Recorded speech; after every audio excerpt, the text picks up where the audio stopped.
Well, good morning and welcome to Frankly Speaking here on WYDC TV Big Fox. I'm your host, Frank Acom. We are broadcasting live from the Hesselson studio here on Marcus Street in Corning. And I think it's needless to say we have a lot to cover this morning.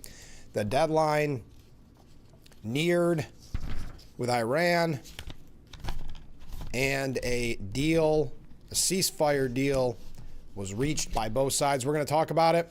We also have a couple other quick things I want to hit on before we dive into that. Later on in the broadcast, we'll be talking with Steuben County Sheriff Jim Allard, so make sure you get your questions in. We've received a lot of great questions already. Tomorrow on the program, we'll be talking with Don Burlew from Watkins Glen International, so you can be prepared for the kickoff to the race season, which actually starts Friday, and then Saturday is a big event, and then we get ready for the earlier NASCAR race on Mother's Day weekend, so we'll be talking with her. Then on Friday, it's Fridays with Phil, Assemblyman Phil Palmisano. So there, we did our housekeeping. Okay, first we'll go to viewer comments. Good morning, Frank. Well, good morning, Mark. I was about 99.5% sure we wouldn't bomb Iran to smithereens because Trump said he was going to wipe out their civilization and send them back to the Stone Age. And also, the Democrats kept saying war crimes and impeachment. But I knew Trump would get a deal, 2-week ceasefire, and the strait is open. Yeah, it got down to the nitty gritty, didn't it? There is still pushes for Trump to be impeached, to use the 25th Amendment. For some reason, the group that was screaming from the rooftops that Trump was unhinged with his statements, that it was impeachable, now are mocking him and suggesting it was a taco scenario, which is so overused, but taco standing for Trump always chickens out. So I'm not really sure. I mean, it's just a prime example of there is no winning for Trump. They hate him for his post. And then when it's successful and it starts this negotiation process, then he chickens out. Okay. Just want to make sure we understand the reasoning. I don't quite understand it. I'm not sure when they say taco, they were hoping for the annihilation of civilization. I'm not sure, but I'm sure we'll hear a lot about it. A couple of just quick things before we get to Iran. The New York State Legislature yesterday did pass a second state budget extension. Now a week past the budget's deadline. Of course, the deadline is April 1st. Hochul is not concerned. Democrats, keep in mind, and we talked about this with Assemblyman Joe Sempolinski on last Friday's broadcast, you have Democrats negotiating with Democrats and they can't get a deal. You've got essentially 3 people in a room, all Democrats, in one-party rule of Albany, and they still can't get a deal on time. But the extender runs through April the 14th and ensures the state can cover essential expenses and make payroll deadlines. The budget was due, as I said, on the 1st. This is Hochul's 5th late spending plan in a row, as she has made clear she has no problem digging in to put pressure on state lawmakers to cede ground in negotiations over her budget policy proposals, one of the few avenues governors have to directly drive state policy changes. Negotiations between Hochul and legislative leaders remain ongoing, with major differences on the governor's proposal to reform the state's car insurance laws and dial back the 2019 climate law, highlighting the current impasse, as well as differences over raising taxes on the wealthy, school aid, and Tier 6 pension reforms. Now, this coming from Luke Parsnow, who writes this: lawmakers will return to Albany on Monday. So the budget deadline extender through April the 14th. Also, yesterday, Republicans dashed the Democrats' hope. Boy, they were hoping for this one, that a Democrat would win Marjorie Taylor Greene's old seat. Now, what's interesting about Marjorie Taylor Greene, we're going to talk about her later on. She has definitely become a media darling. Why? Because she has taken to attacking Trump at every turn. This is how she's staying relevant. This could be maybe how she's looking for future employment. For instance, maybe being a Chris Christie type character on the Sunday shows, or just making the rounds on places like The View and MSN Now, where she gets the attention from people that still hate her and hated her before, but now they can use her to push an agenda. But Marjorie Taylor Greene's old seat will remain Republican. Republican hopeful Clay Fuller, a former prosecutor who did a stint in the Air National Guard, easily defeated retired Army Brigadier General Sean Harris in a closely watched special election contest. Fuller was leading Harris by a 54 to 46% margin when the Associated Press called the race in his favor. Now, keep in mind, there's a couple things to dissect, because I wait till I read the headline from CNN, just to show you how biased the media is. You know it, but just to show you the difference in coverage between what Republicans receive and what Democrats receive. We're going to talk about that in just a second. But this was one they were really hoping would go Democrat, so they could show you yet again the blue wave coming in November. Fuller's victory is a sigh of relief for Republicans, who will now bump up their ultra-slim majority to 219 reps, caucusing with the GOP, compared to 214 Democrats in the House. Off-cycle elections, such as special contests, create the potential for lower turnout that could result in losses in Republican strongholds. Democrats have largely outperformed themselves in recent special elections relative to their performance in 2024. Now, when we hear about Marjorie Taylor Greene later on in the broadcast and her attacks on Trump, I want you to remember that she ditched her constituents. She left her constituents high and dry. So keep that in mind when she's lecturing you about the right and wrong things to do. And mind you, she did it in a way that when she retired, she would still receive her full pension. So if you recall the time that it was a really weird window when she said, okay, I'm retiring, and it's going to be, don't quote me, but 3 weeks from now. And we all said, well, that's weird. And then we did a little digging, and we found that that's so she could get her full pension. After, again, she ditched her constituents. Just something to keep in mind. Now, Harris had excited some Democrats. What's Harris's first name? I don't want to be rude here. I didn't see it.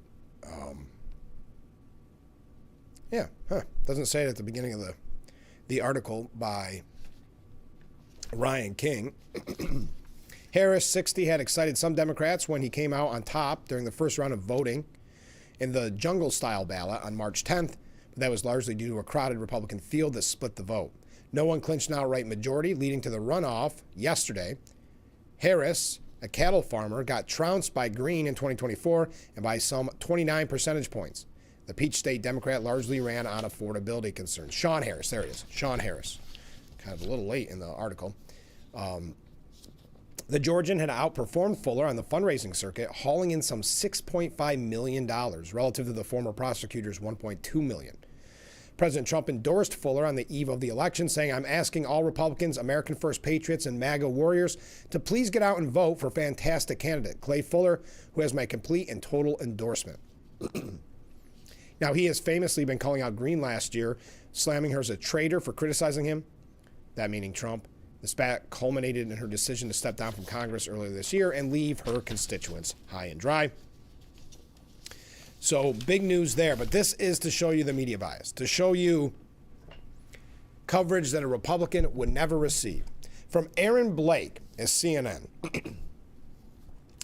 even though the Associated Press called it when it was 54 to 46%, an insurmountable lead. Aaron Blake writes this headline. Democrats lost in Marjorie Taylor Greene's old district. They still had one of their best election nights in recent memory. So only a Democrat can win when they lose. Would you ever, in your wildest imaginations, see a headline that reads, Republicans lost, they still had one of their best election nights in recent memory? Never. You would never see that headline. At this point, it's not really news that Democrats are doing very well in special elections and other races held since the 2024 presidential contest. Their recent track record is abundantly clear. But even by their recent standards, Tuesday was a very good night, one of their best of the Trump era, in fact. My goodness, the Democrats lost in that Georgia district, and yet somehow, from CNN and Aaron Blake, Democrats had one of their best nights in the Trump era, even with a loss. How lucky was he to lose? It's so laughable. It's so predictable. This should be taught in journalism school as Bias 101. Of course, it would only be taught as a how-to, not as a learning lesson. In one swing state, Georgia, they notched their best Trump-era overperformance in a special congressional election across more than 36 races. So even with a loss, Sean Harris had one of the best nights of a Democrat in the Trump era. And actually, the numbers that they show in the article are much worse for Harris than the piece that we had from the Associated Press. Clayton Fuller receiving 55.9% of the vote. Sean Harris, 44.1%. So losing by over 10 points is considered one of the best nights for Democrats in the Trump era. I don't want to belabor this, but this is just such a prime piece to show you the media bias. I'm not going to read any more of it because I think you understand. I know they're jumping on the fact that a liberal judge also won in a Supreme Court race, and I think it was Wisconsin. But Democrats lost, and they still have one of the best election nights in recent memories. How about on that note, just showing you, before we get into Iran, a couple breaking stories, but also worth mentioning. Also, before we talk about Iran in the next segment, Rubio, Secretary of State Marco Rubio, said yesterday that the kidnapped American journalist Shelley Kittleson has been released by a pro-Iran militia in Iraq. Kittleson was received by the Iraqi government, which is processing her travel arrangement. He also stated that the government made extensive efforts to ensure her safety. Kittleson, who specializes in Middle East reporting, had been taken captive by a pro-Iran militia, the Kataib Hezbollah. Rubio said in a statement, the U.S. Department of State extends its appreciation to the Federal Bureau of Investigation, the Department of War, U.S. personnel across multiple agencies, and the Iraqi Supreme Judicial Council and our Iraqi partners for their assistance in securing her release. We are relieved that this American is now free and are working to support her safe departure from Iraq. On Tuesday, Kataib Hezbollah security chief said in a Telegram post that the group decided to release Kittleson on the condition that she leave the country immediately. So there is an update. All right, see some comments coming in. Keep those waves, keep those comments coming in. I'm sure many of you saw the sad post yesterday on Facebook that as of yesterday, Brown's Cigar Store, well, as of this morning, will no longer be allowed to sell tobacco products. They will be essentially closing their doors after 136 years in business, in 136 years and paying taxes to New York State. And so it was I stopped over to say hi, and it was tough. For anybody who's been around Corning, you know that it is the heartbeat of the Gaffer District, being there 136 years. So if you'd like to weigh in on that, we can as well. But we still got a lot to cover. We're just getting warmed up. Stay with us. We'll be right back with Frankly Speaking after this.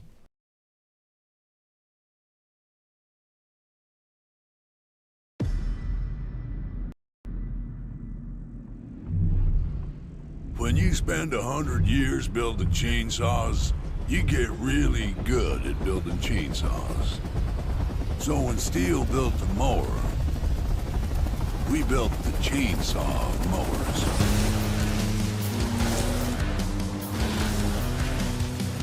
New blade, same bloodline. Every job has a moment where it could slow down, or it could keep moving. At D&L Supply and Rental, we focus on what actually matters, keeping your momentum. From emergency rentals to weekend projects, we make it easy, we make it fast, we make it right. Less downtime, because our team knows the job, has what you need, and gets it to you even on Saturdays. D&L, built for momentum. Hello there, I'm meteorologist Brandon Weathers. We have a sunny and seasonable Wednesday, topping off near 53 with some sunshine, right on track with average. Then lows that'll be in the low to mid 30s with some clear skies going into Thursday. Highs back in some mid 50s south to low 60s north. We'll then continue to trend warmer on Friday with a low chance of showers. Overall, not a lot of moisture in the forecast. 70s returning by Monday.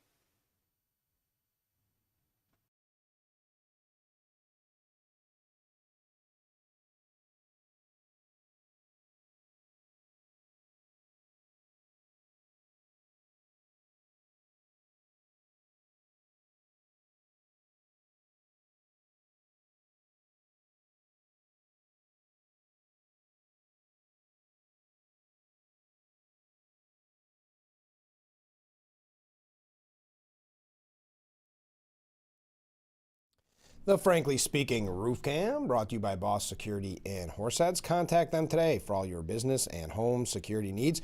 We are back, broadcasting live from the Hesselson studio. Let's go to some viewer comments. First, we've got our good friends from Canisteo, not only sending us away, but laughing at the Democrats. I like that. Thank you, Canisteo. Always good to have you on. Mark writes, you watch. The gas prices won't go down as fast as they went up. It always happens that way. No, I agree with that. But they did plummet yesterday after the news of a barrel of oil. So that's good news. Comment from a different viewer. I praise Trump now after hearing that the reason why he used such strong threats is because the Iranians are a hardened people. We are considered paper tigers before Trump came along. They needed unhinged, strong actions. You can't spray perfume on a wasp's nest. It just ticks them off. Thank you, Jack. Appreciate that. President Trump releasing the statement yesterday saying, based on conversations with Prime Minister Shehbaz Sharif and Field Marshal Azim Munir of Pakistan, and wherein they requested that I hold off the destructive force being sent tonight to Iran and subject to the Islamic Republic of Iran, agreeing to the complete, immediate, and safe opening of the Strait of Hormuz. I agree to suspend the bombing and attack of Iran for a period of 2 weeks. This will be a double-sided ceasefire. The reason for doing so is that we have already met and exceeded all military objectives and are very far along with a definitive agreement concerning long-term peace with Iran and peace in the Middle East. We received a 10-point proposal from Iran and believe it is a workable basis on which to negotiate. Almost all of the various points of past contention have been agreed to between the U.S. and Iran, but a 2-week period will allow the agreement to be finalized and consummated. On behalf of the United States of America as President, and also representing the countries of the Middle East, it is an honor to have the long-term problem close to resolution. Thank you for your attention to this matter. President Donald J. Trump. So a double-sided ceasefire. Hours. It was breaking news right around probably around 6, 6:30, something like that. He announced the pause on military strikes, meaning Trump, less than 90 minutes before his 8 p.m. deadline. It was a major, like kind of to what Mark said, we didn't know what was going to happen. It was, I think many of us were on the edge of our seats, waiting for 8 p.m. The global cost of oil plummeted upon the news. The price of Brent crude, the international benchmark, nosedived 14% within an hour of Trump's announcement. Iran's Supreme National Security Council confirmed the ceasefire agreement, noting it does not amount to a full-fledged peace. Quote, it is emphasized that this does not signify the termination of the war. Our hands remain upon the trigger, and should the slightest error be committed by the enemy, it shall be met with full force. Iranian state-run media painted the announcement as proof that Iran forced Trump into an agreement. They're trying to use it as propaganda. Fine. U.S. President Donald Trump has once again retreated from his own threats. This will be a mutual ceasefire. I'm surprised that the Iranian state media isn't starting to use the term taco, because they made it sound as if they used the word retreated. It's very similar to the language that you're using from the people that were outraged at what Trump said, calling for his ouster, calling for his removal. Those same people who hated everything he said and were saying that it was going to be the beginning of World War III now hate the fact that he backed down. And backed down is not even the right word. I mean, wasn't this all about negotiating a deal in the beginning? But that's how they're trying to present it. Because, again, they believe taco is a really funny, cute word to use. Fine, it's like I said, we don't have to get through all of that. It's like if you say nothing burger, or if you say it's the economy, stupid, that you're a political genius. mine. There we go. Now, the release... I don't know if I want to read this because I've heard back and forth about what the demands were. I shouldn't say demands. The 10-point proposal. The piece that I saw just doesn't seem reliable. So I'm not going to read it because right now I believe that it's still kind of kept secret. Now, Trump declared that this deal could lead to, quote, golden age of the Middle East, and boasted that big money will be made. He wrote on Truth Social, a big day for world peace. Iran wants it to happen. They've had enough. Likewise, so has everyone else. He said the U.S. will be helping with the traffic buildup in the Strait of Hormuz and loading up with supplies of all kinds, just hanging around in order to make sure that everything goes well. Trump indicated he felt confident the reopening of the key waterway would go well. There will be lots of positive actions. Big money will be made. Iran can start the reconstruction process. Just like we are experiencing the U.S., this could be the golden age of the Middle East. He branded Operation Epic Fury a total and complete victory more than a month after the first U.S. strikes in a joint operation alongside Israel on February 28th. 100%, he told Agence France Presse. No question about it. Trump didn't rule out strikes on power plants if the ceasefire collapsed. You're going to have to wait to see, or you're going to have to see. The exact terms of the ceasefire framework have not been released, but Trump described the proposal as workable, and the temporary pause has been welcomed by Washington allies. Well, Chuck Schumer, again, remember, these people hated what Trump said and said that he was about to destroy the world, essentially, about to start World War III. And now, on the backside of it, now that a deal has been reached, we have this. Chuck Schumer saying, I'm glad Trump backed off and is desperately searching for any sort of exit ramp from his ridiculous bluster. Rick Scott, who was not happy earlier in the day at Trump's tweet, Senator Rick Scott of Florida, said, excellent news. This is a strong first step toward holding Iran accountable and what happens when you have a leader who puts peace through strength over chaos and weak appeasement policies. Senator Lindsey Graham said on Tuesday evening he shared the hope that we can end the reign of terror of the Iranian regime through diplomacy. We must remember that the Strait of Hormuz was attacked by Iran after the start of the war, destroying freedom of navigation. Going forward, it is imperative Iran is not rewarded for this hostile act against the world. Again, Hakeem Jeffries. So after you get a deal going, after you do the things that I guess they lectured Trump that he should be doing, he should be negotiating, he should be diplomatic, these type of things, he shouldn't be making threats. So after he gets that 2-week ceasefire, Jeffries says that it is insufficient. House Minority Leader Hakeem Jeffries said, well, a 2-week ceasefire is insufficient. We need a permanent end to Donald Trump's reckless war of choice, which is why House Democrats have demanded the Speaker, Representative Mike Johnson, immediately reconvene the House back into session so we can move a war powers resolution that will end this conflict permanently. Later, Anderson Cooper said, is there a scenario where the Iranian regime gains control? They have control now of the Strait of Hormuz, according to the ceasefire. If it holds, it seems like for this 2 weeks, they will have control of it as well, and very well possibly beyond that if Iran gains full control over passage through the Strait of Hormuz. Is that an acceptable outcome to you? Jeffrey said, well, it would be an extraordinary outcome, but not surprising, given the fact that what we've seen from Donald Trump is that he's plunged America into this war and now involves more than a dozen countries without any plan, any objective, and any exit strategy in terms of how actually this conflict improves the national security of the American people.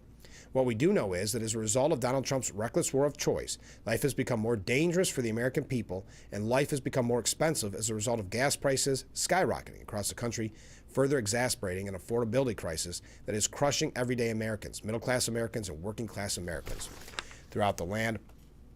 The headline from the New York Times, very similar. Trump announces 2-week ceasefire, backing down from threats of imminent devastation. I'm running late. The Pope Leo, hours before the announcement of a 2-week delay, Pope Leo issued a rare and pointed condemnation denouncing Trump's tweet on Tuesday calling it truly unacceptable. Today, as we know, there has been this threat against the entire people of Iran, and this is truly unacceptable. There are certainly issues of international law here, but even more so a moral issue for the good of the whole countries, or for the whole entire population. All right, we're going to tell you about what the media is saying about this. The Democrats that are calling for Trump's ouster, whether through impeachment, the 25th Amendment. We got a couple things on that. So stay with us. We'll be right back with Frankly Speaking after this.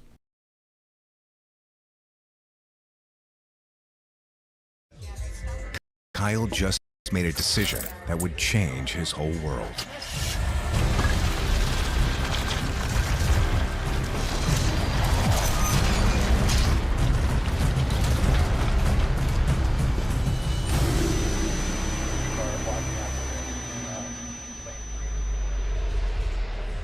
Hey, you're sober? You drive. Kyle just made a decision that would change his whole world. Drive sober or get pulled over. This year, WYDC is bringing you 25 New York Mets games free over the air this spring and summer. No fees and no subscription services. Tune into WJKP 48.2 to watch the New York Mets this MLB season. Let's go Mets! Accidents happen. If you're looking for an honest, dependable, trustworthy auto repair shop, bring it to Nappy's. Or if it's undrivable, have it towed right to us. Commit to Nappy's, family owned for 3 generations. Thank you for your business. Nappy's, auto body done right.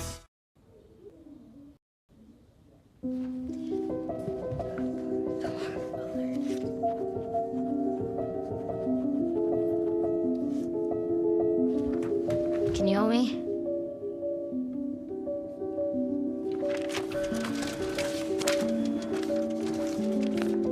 Mom, Dad, we're going out. Thank you.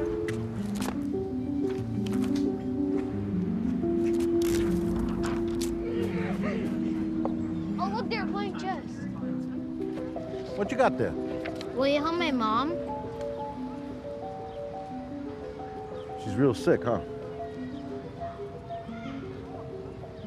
Hey, crew, I'll give the first move to anyone who signs up to be an organ donor.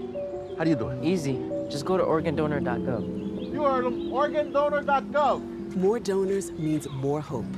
Sign up at organ.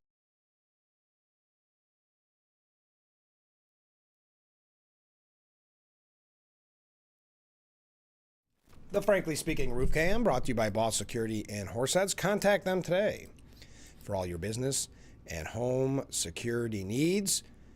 We are back. Whoa, now we are. We are back, broadcasting live from the Hesselson studio.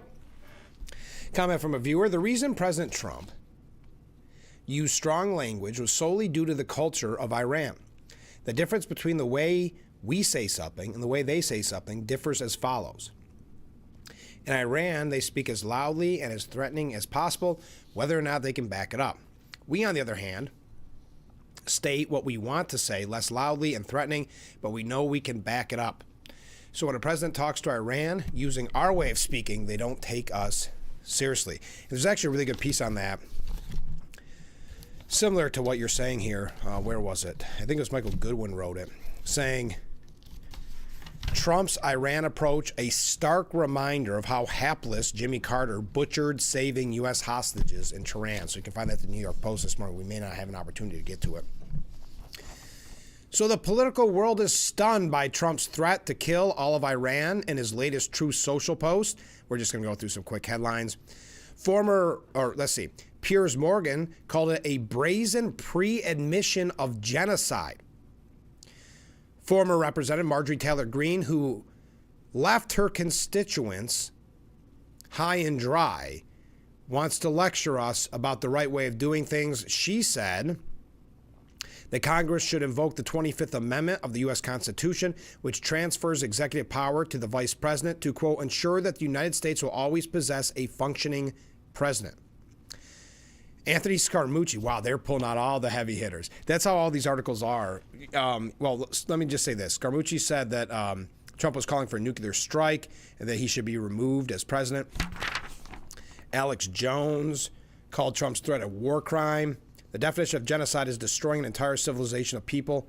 Jones continued, Trump literally sounds like an unhinged supervillain from a Marvel comic movie. This is not what we voted for. Now, Aaron Blake, who we quoted earlier, with one of the, just a perfect headline to show you the bias of the media, which is Democrats lost in Marjorie Taylor Greene's old district. They still had one of their best election nights in recent memory. So even though that gentleman lost, the Democrat lost to a Republican, he still had the best election night in the Trump era. Democrats can even win for losing. But that same Aaron Blake writes, an eclectic bipartisan group suddenly calls for removing Trump using the 25th Amendment. And remember when we've talked about the term, and it's not to be completely insulting, but the political term useful idiot, that's what many Republicans fall into the trap when there's articles like this. A Marjorie Taylor Greene, who is no longer relevant, when she says something because she had an R next to her name and they hated her, and they can use her for their agenda, they're going to quote her in a piece and call it an eclectic bipartisan group. She now makes it bipartisan. Democrat lawmakers and right-wing voices had spent the previous 24 hours expressing concern about just how far the president was willing to take things. It's mostly Democrats who have called to invoke the amendment, the 25th Amendment.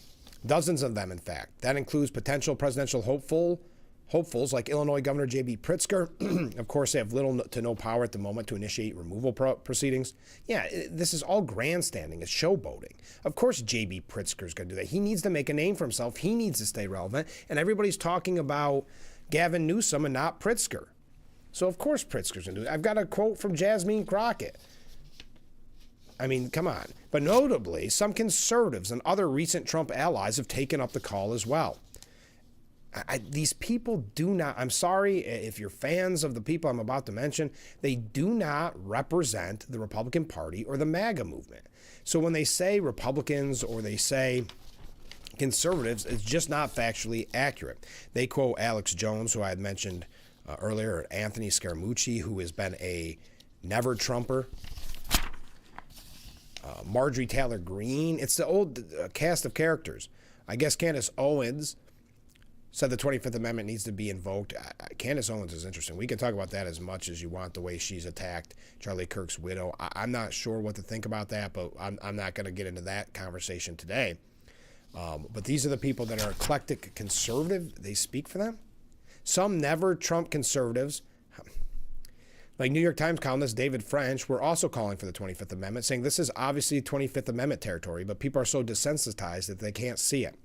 Okay. First of all, I don't accept the fact he's a conservative, number one. But even if he were, wouldn't a never-Trump conservative New York Times columnist, how many ways can you negate the term conservative? Never Trump, so you're no longer a conservative. New York Times columnist, you're no longer conservative. But anyway, Tucker Carlson, who you know my thoughts on him, not a fan, said that Trump was threatening to commit a war crime, a moral crime. Now, on Tuesday, GOP Senator Ron Johnson of Wisconsin, who has been a loyal Trump ally in Congress, told the Wall Street Journal that Trump loses me if he attacks civilian targets like infrastructure. That was someone they were quoting a lot because it was they thought they had a more reasonable argument to suggest that that he is a Trump ally. But it's significant even as a brushback pitch from some erstwhile Trump allies and from Democrats. They seem to be saying that Trump had better think carefully about his next actions in the war. It's also worth reflecting on where things stand now. When this was floated in Trump's first term, it was almost universally the domain of Democrats. When some in his cabinet apparently considered it after January 6th, they did so quietly. The public didn't find out until much later how seriously they've been weighing the 25th Amendment. Today, even some recent former Trump allies have apparently been so fearful of what he might do that they're publicly calling to oust him. I think it is a little pathetic because what some of these pundits or politicians didn't see was the idea that Trump was going to use, like the viewer said, kind of the language of Iran to scare them into a deal. But They didn't see that. Now you have the media who didn't see it either, saying that he was going to start war crimes. It was going to be genocide. It was going to be World War III. They hated everything that he did. Now they're mocking him and ridiculing him for not doing it by calling it taco. Can you make any sense of that for me? It goes to show you there's no win for losing. Trump's openly genocidal threat ignites global panic. The military needs to revolt, writes this headline. Former MSNBC host Mehdi Hazen said that threats as the ravings of a homicidal maniac and sociopath. Owen Jones, a British journalist, feared that Trump was clearly threatening to use nuclear weapons against Iran. Bryan Cranston, a liberal influencer, said this is literally a genocide. What the blank is wrong with him? I warned you all about this man. Oh, there's a good ego trip. I warned you. I'm smarter than you. When you're in an echo chamber and you're in a bubble, that works in your mind, and you get to pat yourself on the back. Former Democratic congressional candidate Crystal Ball wrote, genuinely one of the most proudly evil men of all time. Military needs to revolt. In a sane country, this would be immediate removal. This is madness. So those same people screaming from the rooftops about homicide and sociopath are the same people that are now mocking the president for coming up with a deal. Trump's Iran threat that a whole civilization will die, condemned by both sides of the aisle as evil and madness, writes Alex Jones. Well, who were the big names? The same 3 or 4 people we keep bringing up. Piers Morgan, Marjorie Taylor Greene, Chuck Schumer, they mentioned in this one. Who else? Do they have anybody else? Chuck Schumer said this is an extremely sick person, meaning Trump. Each Republican who refuses to join us in voting against this wanton war of choice owns every consequence of whatever the heck this is. Former Director of National Counterterrorism Center Joe Kent, Center of the Counterterrorism Center Joe Kent, who we've talked about frequently, who just recently shared Iranian propaganda, said Trump believes he is threatening Iran with destruction, but it is America that now stands in danger. If he attempts to eradicate Iranian civilization, the United States will no longer be viewed as a stabilizing force in the world, but as an agent of chaos, effectively ending our status as the world's greatest superpower. Do you also notice, so Iran, and again, you don't see the Hollywood celebrities, you don't see the protesters in the street defending the people of Iran against this regime. And as the regime puts their people, and don't think for a moment it was voluntary, puts their people in front of these power plants for human chains. And in the media, it worked because the media and these kind of pundits are saying, see, if he destroys these power plants, then he's destroying Iranian people, and therefore it's a war crime, et cetera, et cetera. So they play right into, just like Kent, when he shared the propaganda from Iran, plays right into Iran's hands. We got a couple other things on this. I don't want to run too late, but because you're getting the gist of it, I'm sure by now. Stay with us. We'll be right back with Frankly Speaking here on WYDC TV, Big Fox.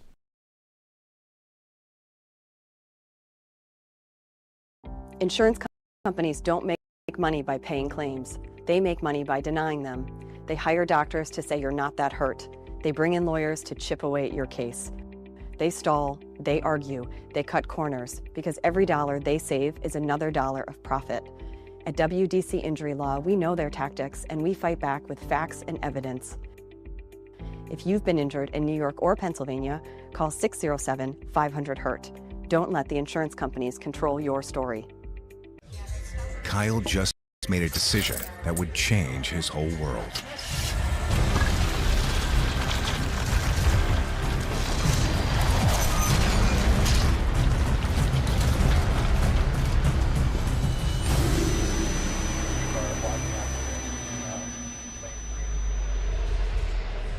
Hey, you're sober?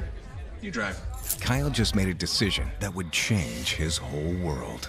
Drive sober or get pulled over. There have always been a few, ready to fight and win. Since 1775, these few have been Marines, and they come from across this land to defend the future of our nation. This year, Our Corps celebrates 250 years, and Marines are proud to serve this country, each other, and all that is still to come for America.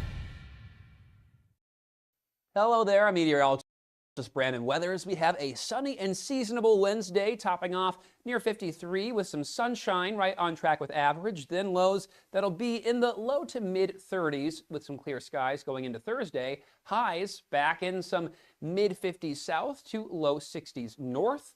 We'll then continue to trend warmer on Friday with a low chance of showers. Overall, not a lot of moisture in the forecast. 70s returning by Monday.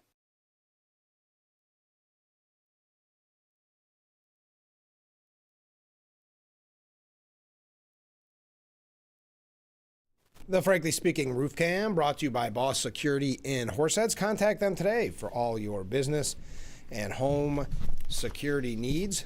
Hold on real quick. We are back broadcasting live from the Hesselson's studio. So GOP breaks with Trump over the Iran threat as Democrats push the 25th Amendment. Oh my goodness. So who is it? Representative Nathaniel Morin, a Republican from Texas, Senator Lisa Murkowski, normally in this kind of group, and former Republican Representative Kevin Kiley. So you have three people who push back on Trump and his tweet. And that is what, about the fifth article we've had here? Okay. Donald Trump calls for nuclear strike as demands grow for removal from office.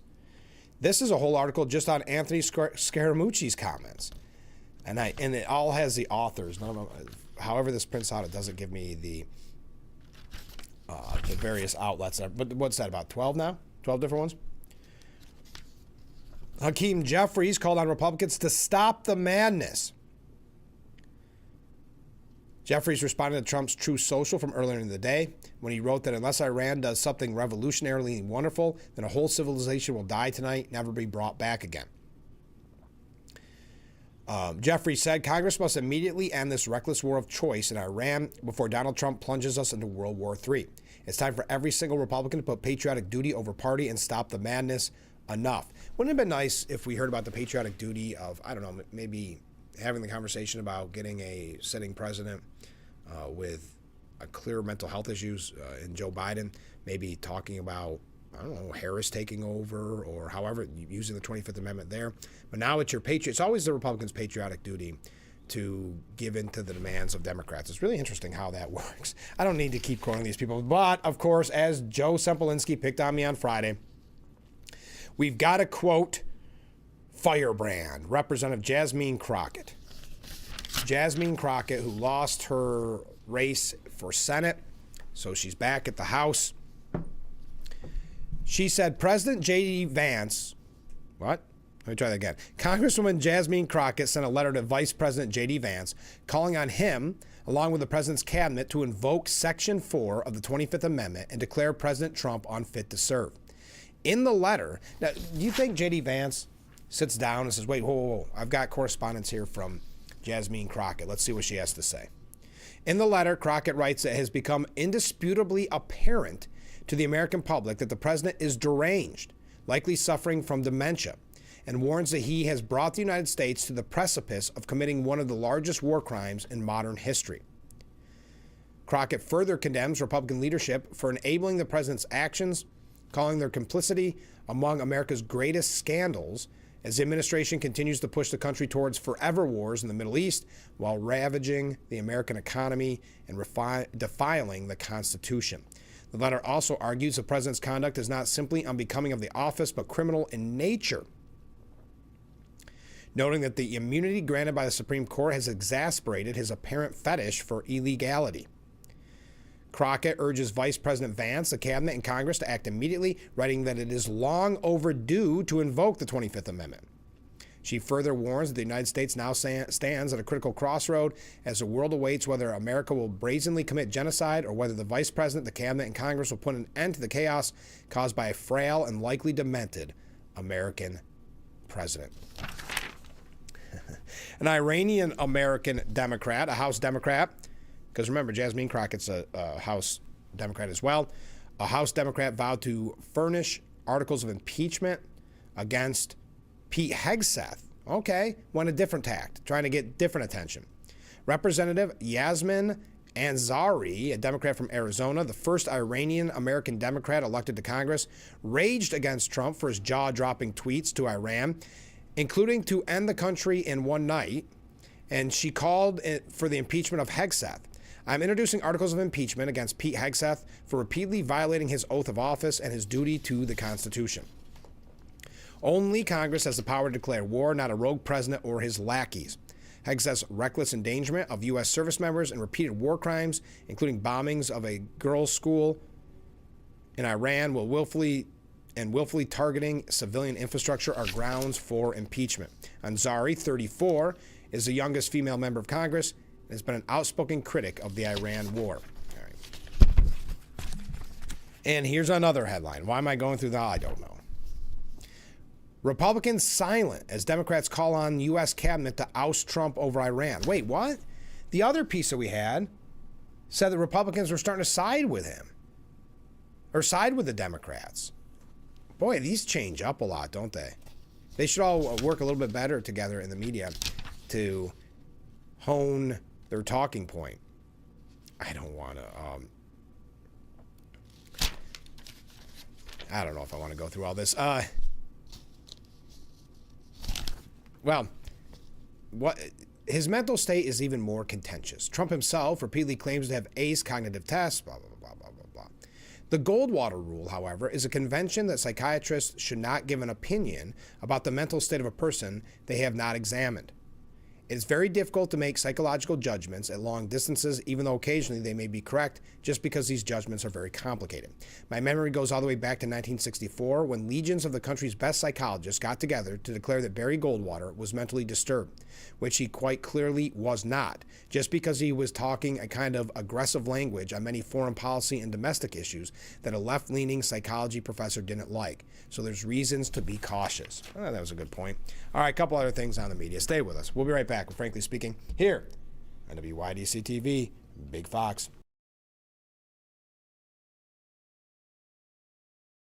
When you're online, don't forget to visit our Facebook page at Big Fox News. Catch up on news from the Twin Tiers and hear about local events. All on Facebook.com/Big Fox News. This year, WYDC is bringing you 25 New York Mets games free over the air this spring and summer. No fees and no subscription services. Tune into WJKP 48.2 to watch the New York Mets this MLB season. Let's go Mets!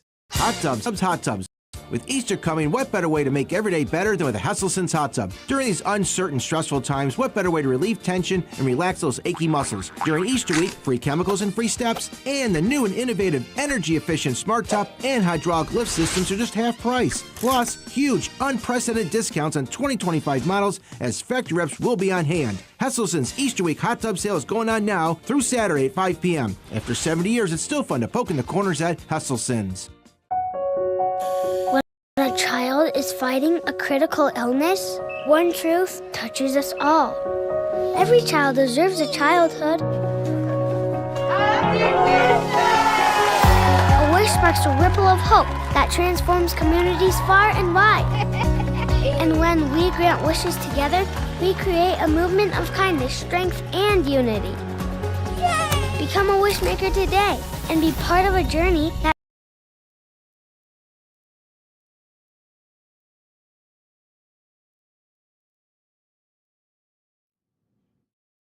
The Frankly Speaking Roof Cam brought to you by Boss Security in Horseheads.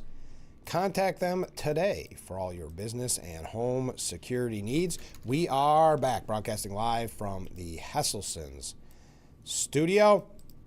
All right, sorry, we got so many comments coming. I love it. All right, let's get right to them. It is great to know that the Democrats have found that we have a Constitution. Now, if we could just get them to read it. By the way, what's happening with the SAVE Act? Did the Republicans wake up yet, or are they going to give away the midterms? I don't think they've done anything about it, as far as I've heard. There has been no updates on it. I mean, I know there looks as if they're not going to get rid of the filibuster, but we will see. I know they're on recess right now. They're on break because both parties, but the media only focuses on Republicans, but both parties have been criticized, many of the members of Congress, when they're out vacationing, while, of course, the government is still technically partially shut down. Not technically, it is. Department of Homeland Security. Comment from a different viewer. Mark writes in, that's funny, Jasmine Crockett writing a letter to J.D. Vance to go against Trump. He probably threw it in the trash as he is on the same page as Trump. Yeah, the dirty little secret is that never even got close to his desk. He has too many people around him. They're not going to waste the vice president's time with a letter from Jasmine Crockett. So what that letter is just grandstanding and a way for her to send out a press release and to get attention and maybe fundraise off of in her party. But yeah, J.D. Vance, if he heard about it, it's only through reporting on it. He was not at his desk at any point reading it. Comment from a different viewer. Good morning, Frank. Well, hey, good morning to you too. That's very nice of you. Comment from a different viewer. Good morning, Frank. Well, look at all this. It's another beautiful day in America. The left is all spun up over another Trump win. They'll have to find another crisis before they start enjoying a springtime of peace. Yes, it is interesting. Well, the crisis, I guess, that they found now is that Trump, that was a taco, that Trump always chickens out. And now it blows my mind. The media is actually using that term as if it's a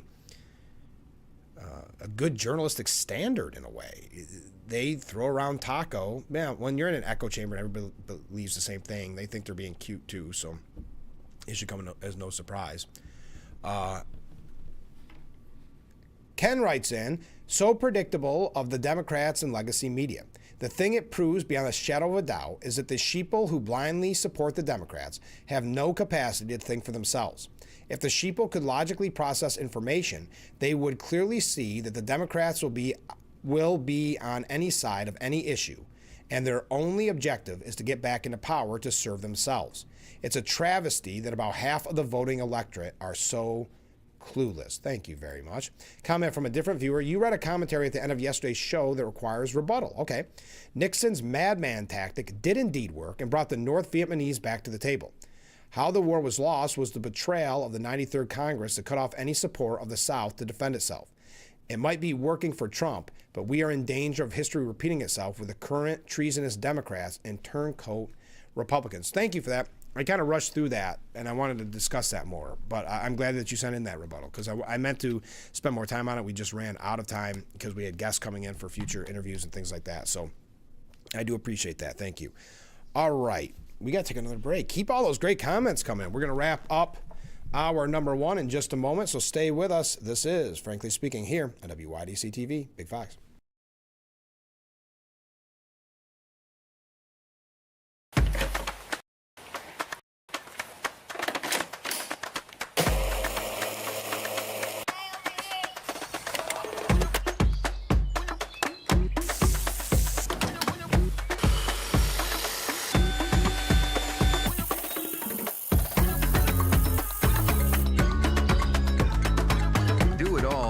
Steel battery. Save up to $50 on select AK battery tools. Shop in-store or online. The tide isn't just a gentle ebb and flow. It's a mighty force of change. Just like the tide shapes our shorelines, we can shape our planet's future and protect the world's oceans from its biggest threats. Help us turn the tide. Join Oceania's wave of ocean advocates who are making a difference in the world.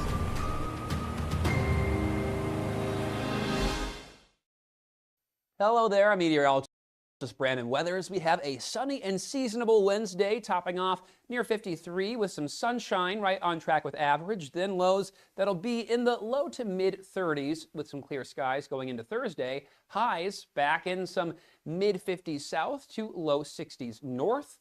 We'll then continue to trend warmer on Friday with a low chance of showers. Overall, not a lot of moisture in the forecast. 70s returning by Monday. The Frankly Speaking Roof Cam brought to you by Boss Security and Horseheads. Contact them today for all your business and home security needs. We are back broadcasting live from the Hesselson studio. Just to wrap up our discussion and wrap up the first hour, we've been telling you about the hysterics in the media. The media who said that Trump was going to cause a genocide, that it was going to be war crimes, that it was going to be World War III, calling for his ouster. That same group is now suggesting that Trump chickened out last night. It's predictable. We know that. But we've been showing you article after article with the kind of the useful idiots. Again, that's a term that's used. Useful idiots that were quoted so that the article after article after article could say that bipartisan support for Trump's ouster. Well, just because we've been kind of bashing the media numerous times this morning, how about this?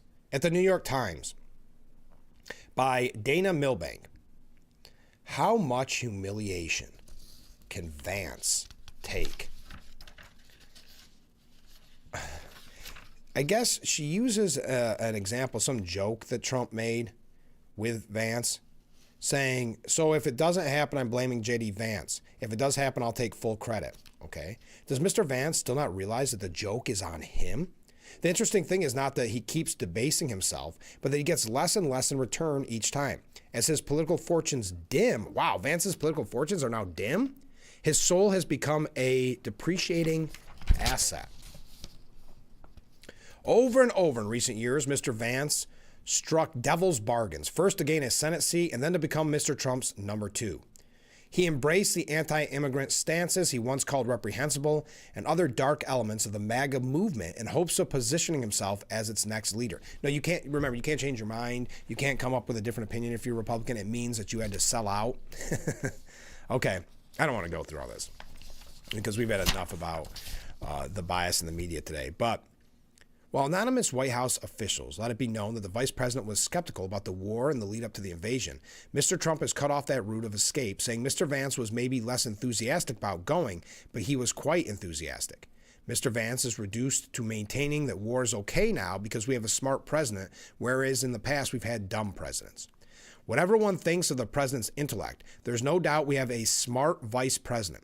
That makes it all the more tragic that he hasn't used his office to be something more than Mr. Trump's punchline. What does that mean? That means, why doesn't he come out and badmouth Trump? Why doesn't he try to use the 25th Amendment? Become president himself? So do you believe, as you watched the coverage this last year and a half, not even, that Trump, how much more humiliation can Vance take? All right, we got a couple things here about Iran, just kind of overall opinion pieces. And then we have a couple of other issues I'd like to get to. Hopefully, we do have Sheriff Jim Allard in as our guest in the 7 o'clock hour, in the next hour. So stay with us. Oh, also on tomorrow's broadcast, Don Verlew from Watkins Glen International. We're going to hear all about the upcoming kickoff to the race season, which is actually this Friday and Saturday. And then we're going to talk to her about the NASCAR races. The NASCAR race that's coming up on Mother's Day weekend. And then on Friday, it's Fridays with Phil. Assemblyman Phil Palmisano is going to be our guest. So get your questions in for all of our guests. And we'll be right back with our number 2. That one went quickly, didn't it? Yeah, I think I covered all my bases. Keep all those great comments coming in. We've had a wonderful discussion this morning. Your thoughts as yesterday the deadline neared, how you felt. I'd love to know how you felt right around, let's say, 6 o'clock. I think because I want to say the news broke. I was watching a nightly news broadcast, and they were almost, I don't want to say upset. They're like, well, this is breaking. They're kind of laughing that they weren't prepared that there could be breaking news during the evening news. Kind of shows you how behind the 8 ball the news has become. But watching it, I think we were all watching, kind of, I don't want to say apprehensively, just wonder, not knowing what's going to happen. So a little bit of anxiety there maybe, or a little bit of, I don't know, just a complete interest. So your thoughts as it neared, and your thoughts about the announcement that there is a ceasefire, two-way ceasefire, and your thoughts on where this heads, where this progresses. But we got to take a short break, and then we'll get back right at it with hour number 2, Frankly Speaking, after this.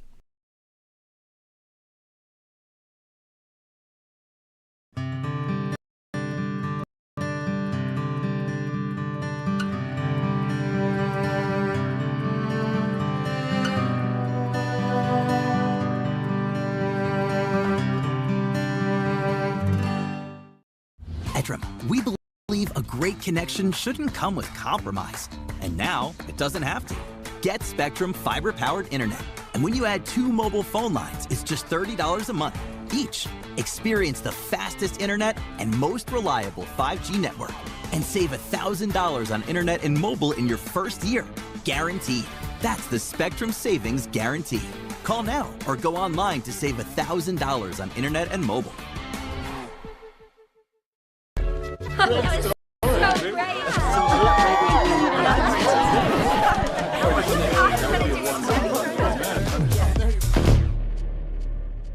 Alcoholics Anonymous. For more information, visit aa.org. When a child is fighting a critical illness, one truth touches us all. Every child deserves a childhood. A wish sparks a ripple of hope that transforms communities far and wide. And when we grant wishes together, we create a movement of kindness, strength, and unity. Become a wish maker today and be part of a journey that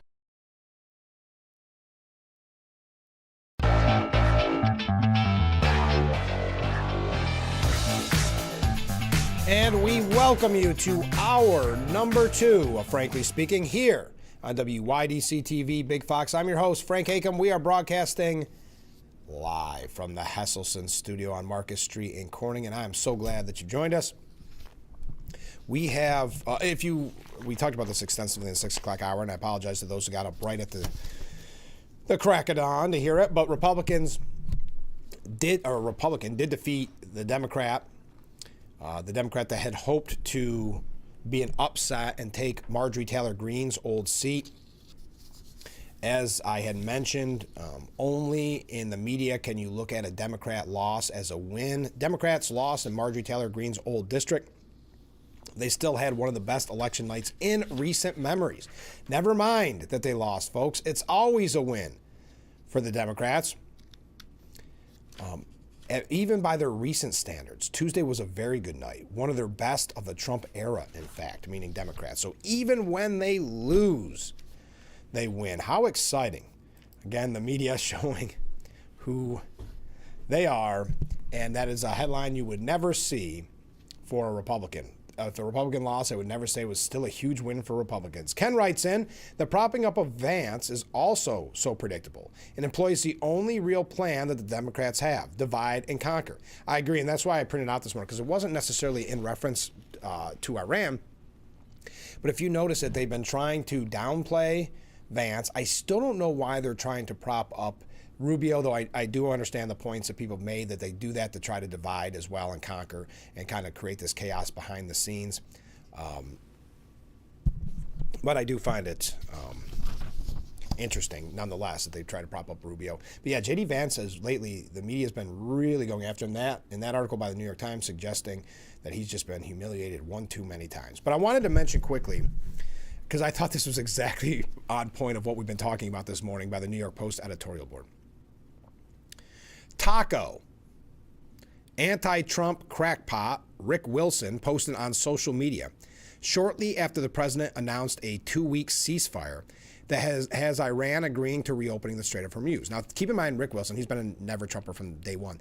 Keep in mind, he thinks, this is why I find it, I hate to use this term, cringeworthy when people use taco so much, because he thinks he's brilliant by posting that on Twitter, as if there wasn't 100 other anti-Trump people that had probably beat him to the punch. So they said that it was going to be the death of the world, that we were going to be in World War III, that it was going to be a nuclear genocide, and they were so upset about that. And then when Trump comes up with a deal, now they ridicule him. I'm not sure how you win in that scenario. Unless these people yelling taco really wanted him to wipe away a civilization. Maybe that's what their argument is. This Trump always chickens out sentiment was repeated by left-wing pundits who only hours before were furious that Trump was threatening to blow up the whole world. So which is it? You're mad when he threatens to bomb a country, then mock him when he doesn't? No matter how many times Trump turns to the same playbook, maximum pressure and outrageous threats to force a deal, Democrats and the press are shocked by his actions. While the left was losing its mind, however, Trump's tactics prodded China and Pakistan out of their stupor and forced them to get involved. Those two nations, which use far more Iranian oil than the West, landed an agreement just 88 minutes before Trump's deadline Tuesday night and pushed the conflict out of limbo. A key issue has been at least temporarily resolved. Iran will allow escorted traffic through the strait, taking pressure off the oil markets.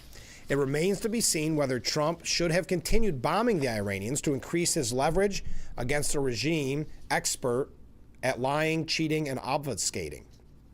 Most of Iran's 10-point peace plan is an absolute non-starter, such as Tehran saying it wants to continue to enrich uranium. Trump knows he must strike a verifiable and enforceable deal that doesn't look as doomed as those that have gone before.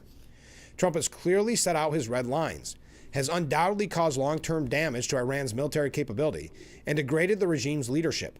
Most importantly, he has shown he is not scared to use America's military might against one of the world's foremost threats against people and democracy. For now, there are 2 weeks of free trade and clear skies with which to negotiate, even if it is highly unlikely U.S. and Israeli jets will soon be over Iranian targets yet again. However, it's highly likely. Did I say unlikely? Even if it is highly likely, U.S. and Israeli jets will soon be over Iranian targets yet again. We should be willing to take the temporary win, but there is much work to do. All right, I see some comments coming in. Okay, I will, keep those questions coming in for the sheriff. Really interesting piece by Shirin Yadgar, who wrote, "I fled Iran as a baby. Now the regime uses children as human shields."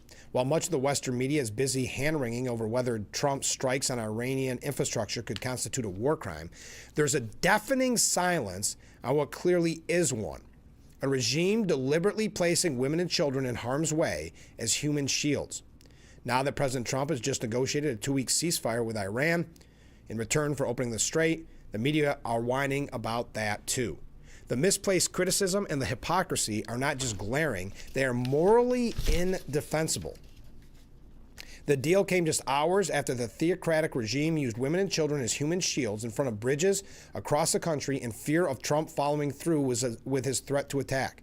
Yeah, and where are the protesters? Where are the Hollywood celebrities saying that's a human rights violation, saying that that's how evil the regime is? Because we heard some horrible, horrible anti-Semitic things about Israel and what they were doing to the Palestinian people, or however, whatever they were saying at the time, these pro-Palestine, as the media put them, protesters. But the anti-Semitism, where are those same protesters saying, hey, look at what Iran is doing to their own people? Because don't think for a moment, and I'm sad to say this, that there are many on the left that do believe this, that those people volunteered to be human shields. I have my doubts about that. I don't think that, I think that was a voluntold scenario. And I don't want to go through all of this, but this is, at the same time the human shields were created, credible reports confirm that Iran is recruiting children as young as 12 to support military operations, man checkpoints, and participate in defense efforts. This is not a government protecting its people, it's a regime hiding behind them. And then he tells his story, "I was one when my family fled Iran. I do not remember the moment, but I live with its meaning. Because if I were there today, if my 4 daughters or I stepped outside and a strand," Shirin, I said he, I meant she, "or a strand of our hair showed, we would be arrested, beaten, or sentenced to death. This is the reality for millions of women living under the regime. And still the world hesitates rather than rally behind President Trump in his courageous mission to free the world of its greatest state sponsor of terrorism. Iran is one of the world's leading executioners." And they go through the history here, and we just don't have time for all of it. "I was lucky," she writes, "my family got out. Millions did not. And today they're being placed on the front lines as child soldiers and as shields. The world sees it. The question is whether it will finally act." I think the sad thing is, and it breaks my heart to say this, I don't think they will act. I think we will, and I think Israel will react. React. But I think if you look at, not until I see the protests in the street, when I see the No Kings rally and I see people supporting the people of Iran, then we can have a different conversation. When I see a Hollywood celebrity take the bold stance to talk about the Iranian regime and the evil of the Iranian regime, then I'll change my tune.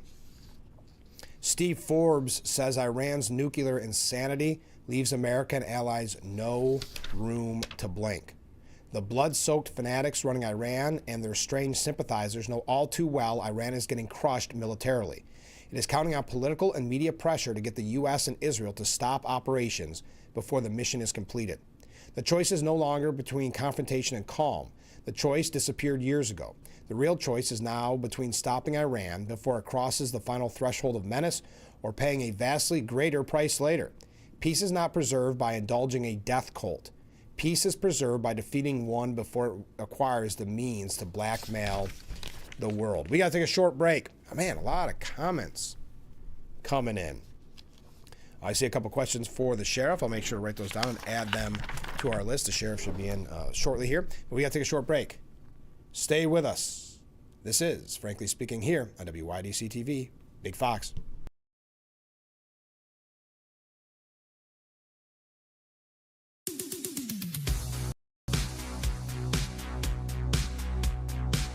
Our residents, this is something they love. They put themselves out there doing the show, walking the runway, walking the risers.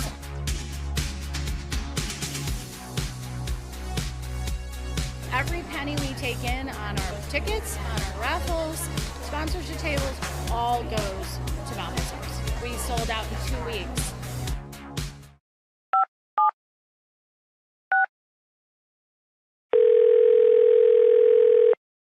Yeah, hello. I'm really not sure if this is what you all do, but I really don't have anywhere else to turn. Hi. I don't even know why I'm calling right now. I'm sorry. My thoughts are going a mile a minute. My kids are out of state. My buddies from the Army are all gone now. I'm really alone. I left the service last year. My mom just passed away a few months ago. I miss so much time with her. I keep getting calls about the bills, and I'm trying to get a job, but I feel so stuck. Okay, ma'am. I'm glad you called. Okay, sir. Let's stay on the line and walk through some things. Thanks. Okay. Thanks a lot. Thank you. Hello there, I'm meteorologist Brandon Weathers. We have a sunny and seasonable Wednesday, topping off near 53 with some sunshine, right on track with average. Then lows that'll be in the low to mid 30s with some clear skies going into Thursday. Highs back in some mid 50s south to low 60s north. We'll then continue to trend warmer on Friday with a low chance of showers. Overall, not a lot of moisture in the forecast. 70s returning by Monday. The Frankly Speaking Roof Cam, brought to you by Boss Security in Horseheads. Contact them today for all your business and home security needs. We are back, broadcasting live from the Hesselson studio.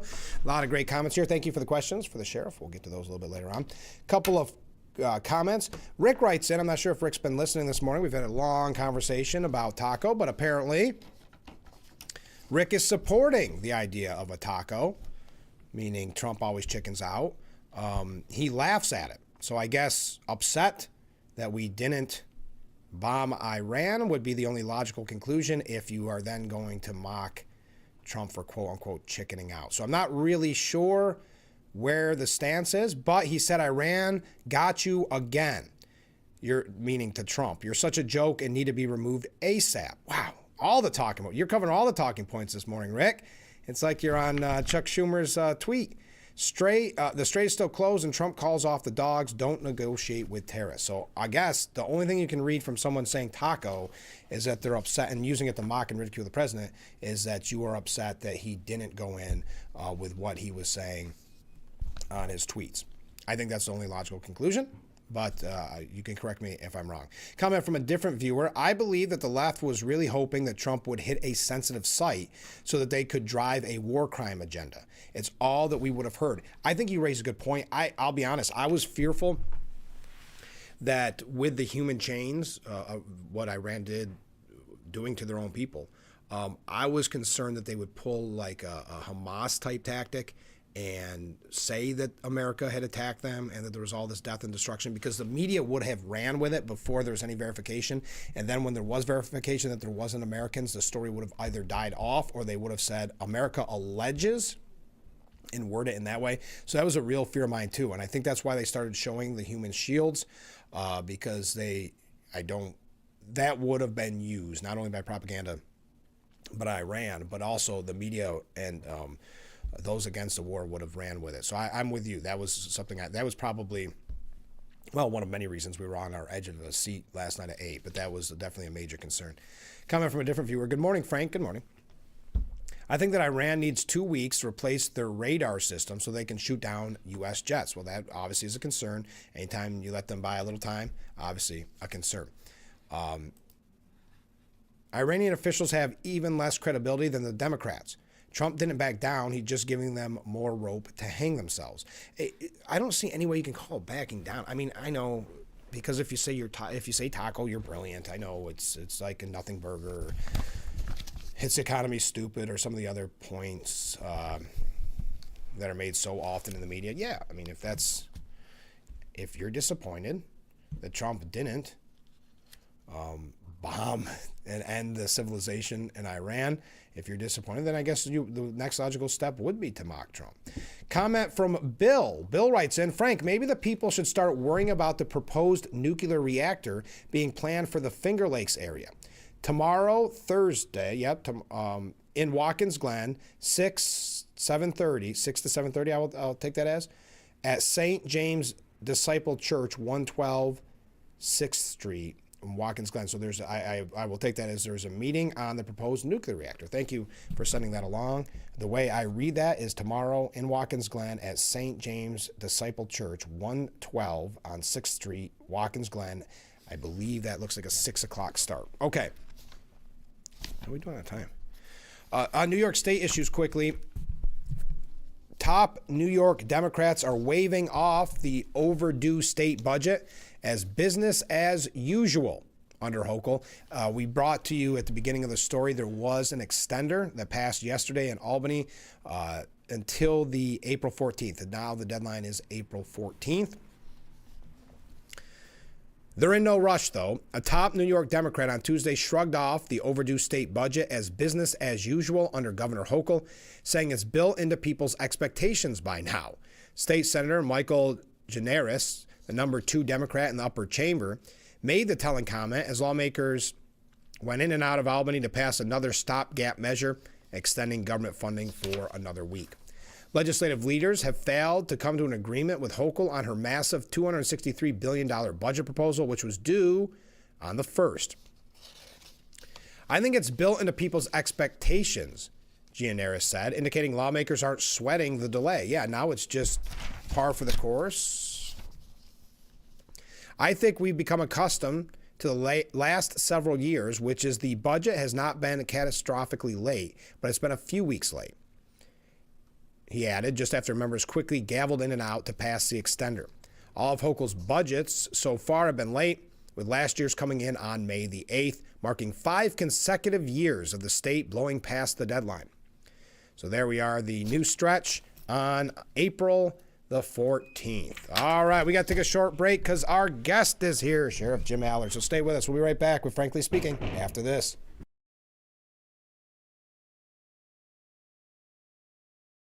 More cars, lower prices.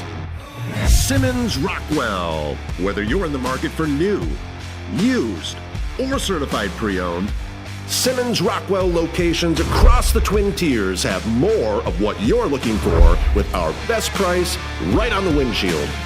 Make car buying simple when you drive your deal at a Simmons Rockwell location near you, where you'll always find more cars at lower prices.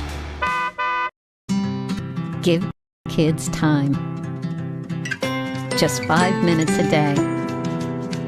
Ask them how they're feeling. And listen. This year, WYDC is bringing you 25 New York Mets games free over the air this spring and summer. No fees and no subscription services. Tune into WJKP 48.2 to watch the New York Mets this MLB season. Let's go Mets! We are the keepers of the wild. America's original and most invested conservationists. For more than 80 years, we've been committed to conserving wildlife and the natural landscapes that define our nation. From rugged alpine ridgelines to peaceful tall grass prairies, we've supported the conservation of more than 36 million acres of American wildlands. Our funding has led to cleaner water, fresher air, and improved wildlife habitat. From abundant fish and waterfowl populations to robust deer and elk herds, nothing is more important than maintaining wild spaces for adventurers to explore and wildlife to thrive. We are America's hunters and target shooters, stewards of the American outdoors.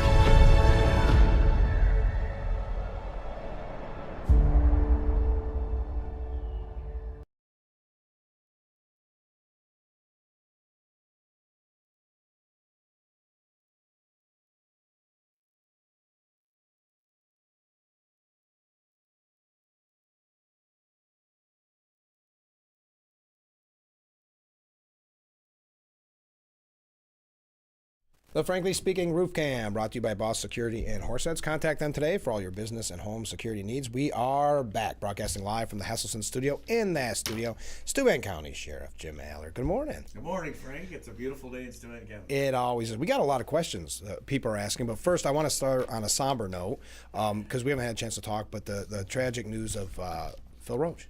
Yeah, that was a shock. You and I had just seen him not too long ago. A few months ago. And when I first started at Corning PD, Phil was my first assistant district attorney in traffic court. Is that right? And that's how I got to know him. But then obviously got to work with him when he was at the legislature, and then when he was at the public defender's office, and then as county court judge. And Phil was one of those guys that you depended on. And, you know, always had the interests of the people at heart. And the community. Yes. I mean, think of how many different levels he had went through. Even colonial days. Exactly. He ran that for years. I know. Yeah. So sad note, and our thoughts and prayers go out to the family, and I wanted to mention that. So you had a busy day. We saw all the photos. Tell us about the walkout for the undersheriff. That looked like a blast. It was, and you know, we started doing that when I came to the sheriff's office as undersheriff. Anytime someone achieved that milestone of retirement, we wanted to celebrate it on that day. And I can't take credit for it. I stole it from Elmira PD. That's all right. They've been doing it for years.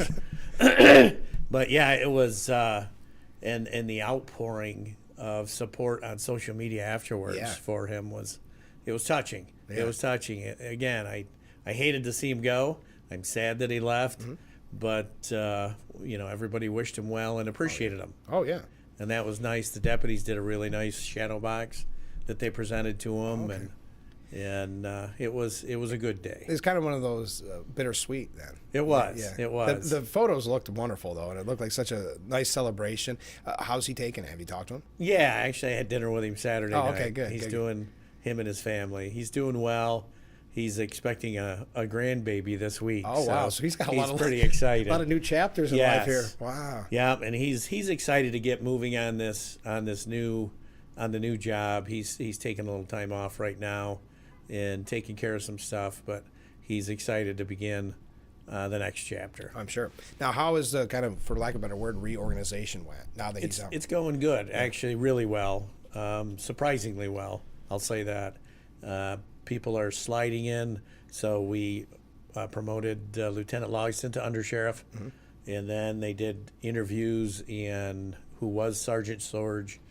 Today gets sworn in as Lieutenant Sorge. Congratulations. And then one of our deputies, Tom Nybeck, who lives here in Corning, is getting promoted to sergeant to backfill that slot. And all the pieces of the puzzle are falling in place. And nobody seems to be too daunted on what they have to do. And again, kudos to Under Sheriff McNellis for preparing his successor. Well, and that's what you had said, I think, last time on the program, that you're you don't want it to happen, but you're always prepared for when a Correct. change has to be made. Right, because none of us are irreplaceable. Right. At any level. Mm-mm. Well, that's great. I'm glad that it sounds like everything's going good and that he's doing well. Yeah. But it's sad to see him go. It doesn't seem right. I know. He's been with me almost 10 years. Yeah. As undersheriff. So. Well, we've got a lot to cover. I want to get kind of we've got so many viewer questions. I want to get to those. So let's get right to one. To the sheriff, how do you get a patrol for a hamlet for speeders and stop sign violators? Shoot me an email. Okay. We'll do what we typically do is we send out, especially now that it's pretend spring. We'll send out a traffic trailer for a week in order to determine the time and days we can be most effective in our enforcement efforts, and then follow that up with some enforcement. Do you get asked a lot to do that? We do. We have 2 trailers, and they're out all summer, moving every week. Oh, okay. Yep. Well, let's take a short break because I got to look at all my just all these questions. Well, let me ask you this one. I'm going to ask you this one. Yes. I was going to save it for later. This is from a viewer, and it says, in your early years, you used to make and sell maple syrup with your brothers. Yeah. But there was something different about yours that made it stand out from the rest. It had undertones of hot dog. What was your secret? That's probably from my brother. No. We used to, so we'd boil maple syrup all night. Yeah. And when we were kids, and we would throw hot dogs in the syrup while it was boiling, and then eat them that way. And they were the best hot dogs I've ever had. I can imagine. Well, there you go. There's your answer. All right, we got to take a short break. Stay with us. We'll be right back with Frankly Speaking after this.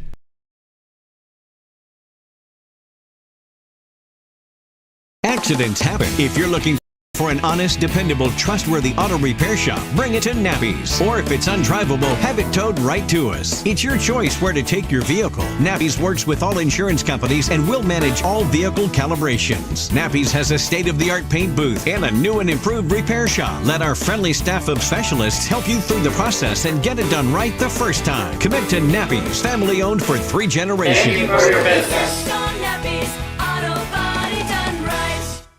For our auto team. The best chicken wings? Ask Google. The best driving range? Ask Google. The best Jeep dealer? Ask Google. We did. Google reviews from customers rank Ferrario Jeep in Elmira the highest Jeep dealer in our area.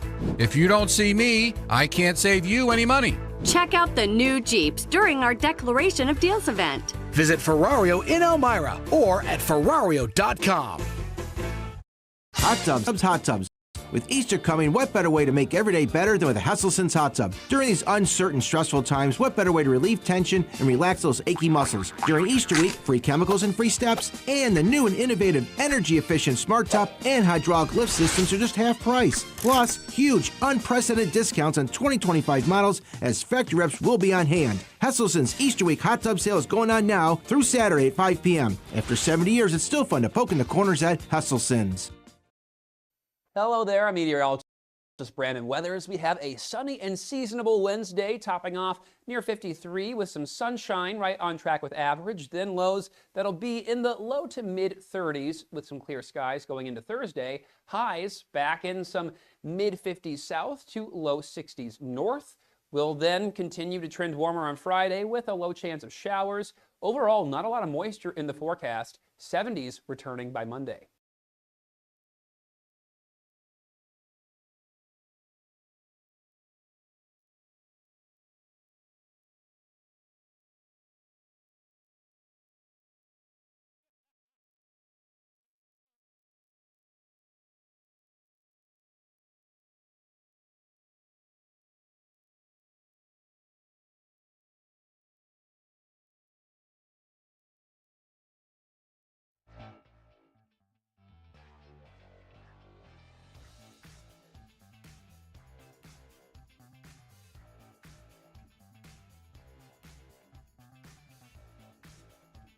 The Frankly Speaking Roof Cam brought to you by Boss Security in Horseheads. Contact them today for all your business and home security needs. We are back broadcasting live from the Hesselsen studio in that studio of the sheriff. We got so many great questions from people today, and we had that one from before. But before we dive into some of these questions, let's talk about the recent flooding, which seems like a conversation we have almost every program anymore. And as you way mentioned, too frequently. It's wild. Mm-hmm. Yeah. We had a bunch of flash flooding, Cohocton, Prattsburg, Pulteney, Town of Wayne, they all got hit pretty good. Hornellsville, mostly it was contained to flash flooding on the roads, but there was some, residential properties that were damaged. Nothing to the level of what we saw in the, knock on wood, the Canasteo Valley, but it's still becoming all too frequent. And, not to sing Under Sheriff McNellis's praises, but 3 years ago, through the federal surplus program, we got a high-wheeled vehicle that we specifically have for inclement weather. Okay. And we use that to, if we need to get to people's houses when the water is up.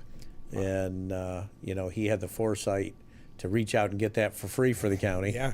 And it's got a lot of use, unfortunately. I remember when I went to the legislature to accept it, and I had a person who's no longer a legislator ask me if it had a radio.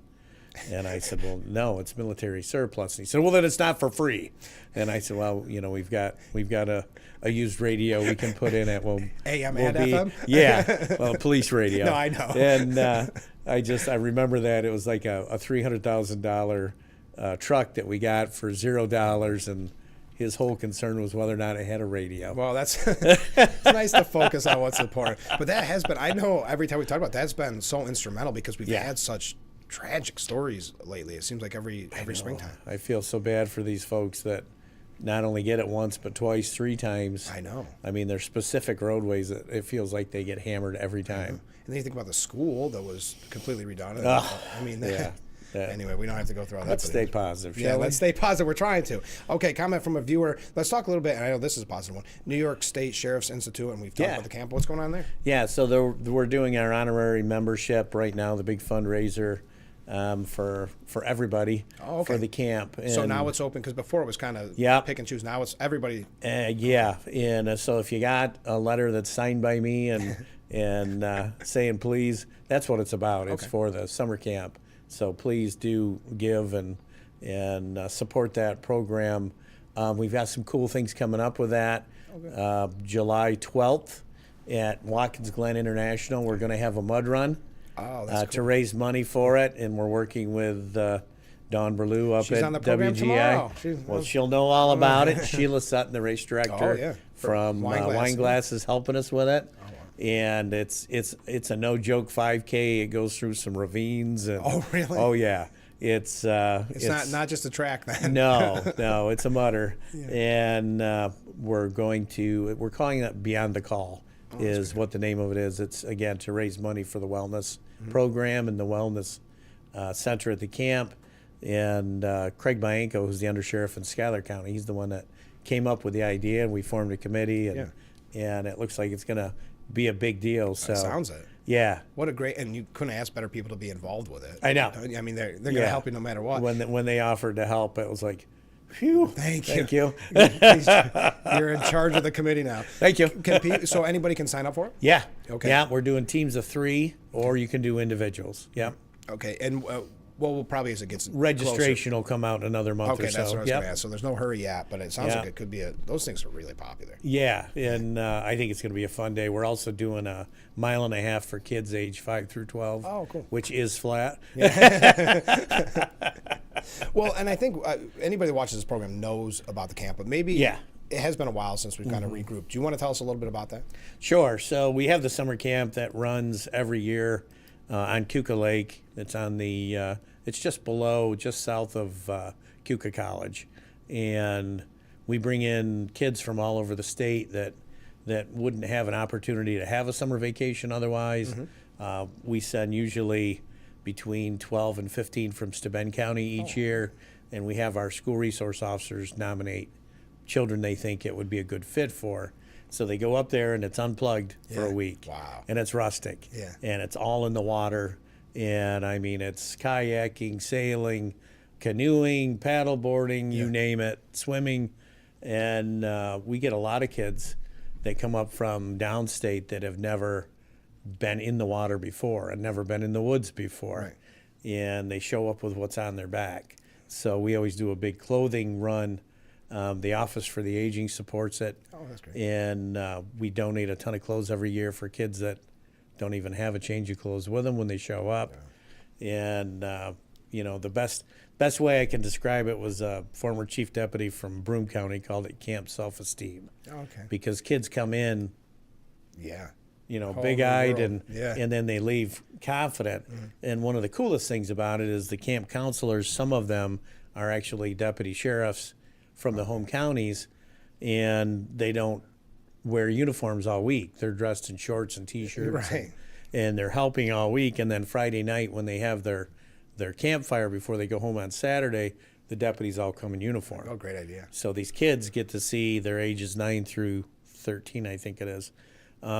They get to see this person they've been hanging out with that they think is pretty cool all week in a uniform, and realize the connection that every police officer is a person also. Exactly. And So not what it's the media tells them. Yeah, it's incredibly beneficial. And we've had a tremendous number of success stories of people that went there and then became police officers. Oh, that's great, yeah. After, later in life. And I just can't say enough about it. It's open 6 weeks. But that was the impetus for the Wellness Center, is that here we have this beautiful location on Cuca Lake. We use it 6 weeks a year. Right. We could be using it for retreats and training in the wellness arena, which is so important right now for first responders. So that's what we're raising money for, is to be able to build that wellness center and support those programs. And even while we're raising money, in June we're doing our first wellness. It's called the FBI Officer Resiliency Course. Okay. We're contracting with Cuca College to hold it there. Oh. Even while we're in That's the wild. building So phases. that's interesting. So we're already starting hitting the the ground training. running. My goodness. Yes. We're already starting the training in September. We're going to have a jiu-jitsu wellness retreat up Okay, there. sure. For officers that are into jiu-jitsu, and they'll go up there and spend a weekend with instructors and kind of hone their craft and bond. And that's the long-term goal, is to continue to use that property to contribute to officer wellness. Mm-hmm. And what's the time frame for it to actually open when you can use it? Well, that remains to be seen. We're a lot still with the fundraising and things like that. we've raised $2 million already towards the center, and we're hoping to double that this year. Okay. And then we'll start digging. So we'll break people, so ground. when you get that letter, or I'm sure you can reach out to find out more, because the people have been along for this ride I know. when the idea first came up. They're and- probably getting tired of hearing me No, talk I don't about think so. it. No, I think you can tell the passion. So let's take a short break. We'll be right back with Frankly Speaking here on WYDC TV, Big Fox.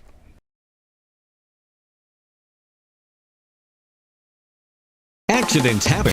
If you're looking for an honest, dependable, trustworthy auto repair shop, bring it to Nappy's. Or if it's undrivable, have it towed right to us. It's your choice where to take your vehicle. Nappy's works with all insurance companies and will manage all vehicle calibrations. Nappy's has a state-of-the-art paint booth and a new and improved repair shop. Let our friendly staff of specialists help you through the process and get it done right the first time. Commit to Nappy's, family-owned for 3 generations. Thank you for your business. Nappies, auto body done right. Ferrari Auto Team! The best chicken wings? Ask Google. The best driving range? Ask Google. The best Jeep dealer? Ask Google. We did. Google reviews from customers rank Ferrario Jeep in Elmira the highest Jeep dealer in our area. If you don't see me, I can't save you any money. Check out the new Jeeps during our Declaration of Deals event. Visit Ferrario in Elmira or at Ferrario.com. Hot tubs. With Easter coming, what better way to make every day better than with a Hesselsen's hot tub? During these uncertain, stressful times, what better way to relieve tension and relax those achy muscles? During Easter week, free chemicals and free steps, and the new and innovative energy-efficient smart top and hydraulic lift systems are just half price. Plus, huge, unprecedented discounts on 2025 models, as factory reps will be on hand. Hesselsen's Easter week hot tub sale is going on now through Saturday at 5 p.m. After 70 years, it's still fun to poke in the corners at Hesselsen's.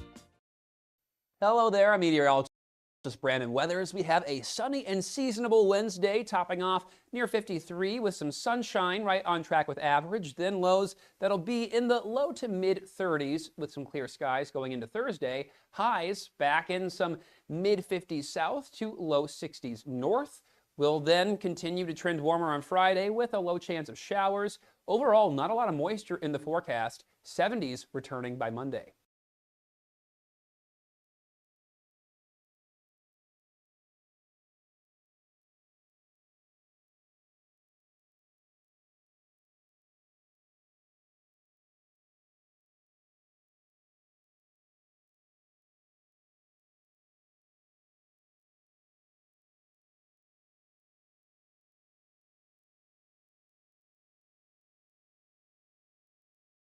The Frankly Speaking Roof Cam brought to you by Boss Security and Horseheads. Contact them today for all your business and home security needs.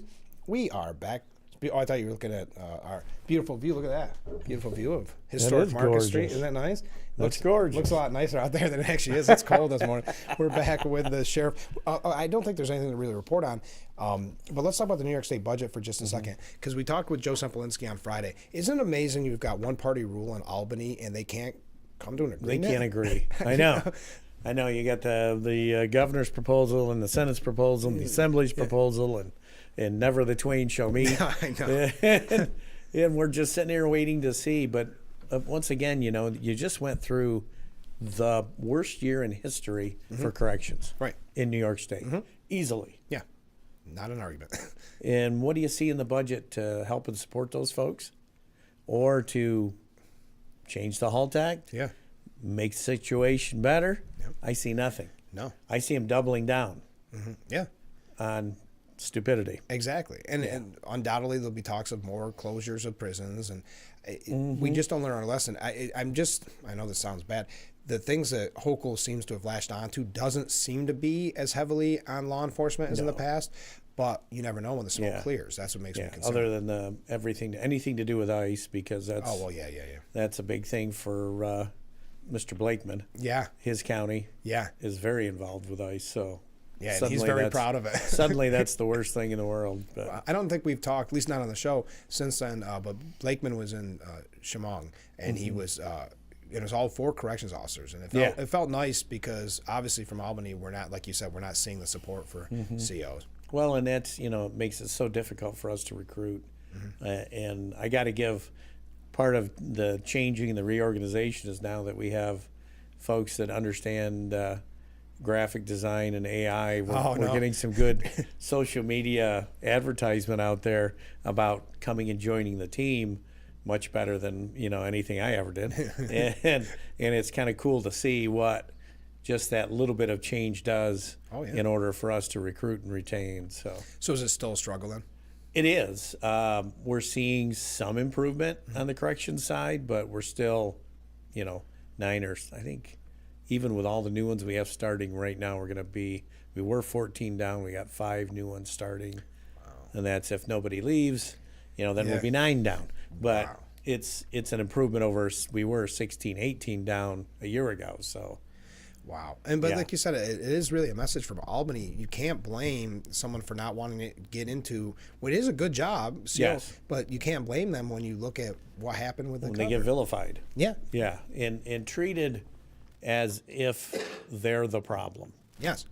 And that's how they were treated. And we look at in what world would you imagine that Hochul wouldn't support a strike? Union, things like that until it's against the state. The other issue is all of this is based, all of the rhetoric over poor conditions for inmates is based on Rikers Island. Right. It all comes out of Rikers. None of it has any relevancy to any upstate county jail. No. Something Phil Palmisano's been saying a lot of videos, and he's been giving them heck. We'll say, it's a conversation we have to have. Yeah, and to think that there's still. You saw it where the National Guard and some COs got so sick from that the paper that was I don't know what you call it, laced. I guess. Well, it is. They soak it. Yeah, they soak the paper in different compounds, and we've seen it come in where it was soaked in fentanyl before. Wow. And that's why, like in most county jails, ours especially, when they open the mail, it's in a room with a fan. They're wearing masks and gloves, and then it's scanned and sent to the inmate on their tablet. They never touch it. Oh, interesting. That's solely to defeat that method of introducing contraband into the jail. Right. Well, I know at that jail, I think it was Mohawk, they got, the one person was in ICU. Yeah. Oh, yeah. They didn't know what the chemical was. Right. I haven't seen an update since, but we had that press release yesterday. So anybody can contact you if they're looking to become a CO? Absolutely, yeah. Yep. And let's talk about, because I saw that your newsletters always give me so much fodder for this interview. Let's talk about. Did you like my tongue in cheek on the first paragraph? Yes, I loved it. I had 3 people come over. You misspelled 3. You misspelled it. I go, well, there's no TH sound in the Irish language. That's right. What I was doing. So, forgot about that. It's been a little while, but that's funny. But I see that you're doing good with SROs. Yeah. We got 2 new SROs starting. One was in the newsletter. Michelle Weldon, who worked here, started at the county with the sheriff's office, went to Corning PD, went back to the county, and she's in severance school. And we just hired Todd Terwilliger, a longtime deputy who retired, I think, 3 years ago.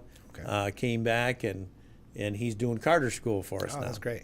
And I know we've talked about it, kind of going even back to the camp. They play such a vital role with these young kids. They really do. Get to see a different side of them, maybe what they're told or what they, Well, we purposely dress them, in khakis and a golf shirt, but especially some of the smaller schools, you'll see the SRO out every morning, greets every kid when they come off the bus. The elementary level kids, it's a hug, or and it's cool to see, but it's also serves that dual purpose of the SRO is the first person to have eyes on any person that's entering that school. Right. And that's important. So it serves a really cool dual role in that it's making that connection with kids, but it's also meeting the security purpose that they're there for. Right. So I'm very proud of that program. They must create such amazing bonds, too. They do. Right? They really do. Yeah. I had, I think it was in Hammondsport, the SRO accompanied a young lady that had no date for the prom. Okay. And he and his wife accompanied her to the prom. That's so nice. And he, obviously it was something that was very nice to be done, but also done in an incredibly tasteful way so that there could be no suggestion of inappropriateness. Of course not. Right. It's that balance too, but our folks go above and beyond. Yeah. So much of the time in these schools, it's really fascinating to watch how creative they get. Yeah, and just because I've heard the stories, and it really gets to the point where not only do the SROs love their job, but people want to become an SRO, right? Yeah. Because they hear all the great stories. Yeah, once they're in, then, we have several that have been in for almost 10 years. Oh, wow. In their retirement, doing the school resource officer gig. Yeah. A comment from a viewer, and we kind of touched on it. Is there a high turnover for COs? There is. There always has been. There's typically, it's been about a 10% per year turnover for full-time correction officers. And a lot of that is because the state offers about twice what we pay. Okay. And so it's a little hard to compete with. But it's such a demanding job. People go into it thinking that they're just going to go in, and some folks go into it thinking that it's just a babysitting job, and it's not. It's so complicated and so much is expected that it really is a profession. And unless you can make that transition in your mind once you go in, you're probably not going to stay long. Speaking of COs, I can't believe I didn't start because we're all thinking spring. Yeah, guys, you're getting ready for the garden? Oh, yeah. Oh, yeah? How's the planting going? Yeah. Well, once it gets warm enough to plant, they've already tilled it and turned it over. And so in a couple months when it's warm enough to plant? They'll probably start putting stuff in May. Okay. Typically they do, some of the cold weather stuff. Yeah. Wow. Yeah. Well, a comment from a viewer. Good morning, Sheriff Allard. Happy spring. There you go. We'll go on there we go. On that note, stay with us. We'll be right back with Frankly Speaking here on WYDC TV, Big Fox.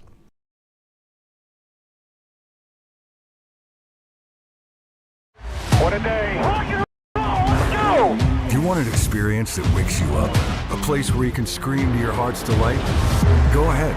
No one will hear you anyway. Yeah, let's go, baby! Here, you don't just watch. You feel. Come as you are and have a damn good time. Who is your daddy? That rumble you hear, that growl you feel, that's us. Hell yeah, boys!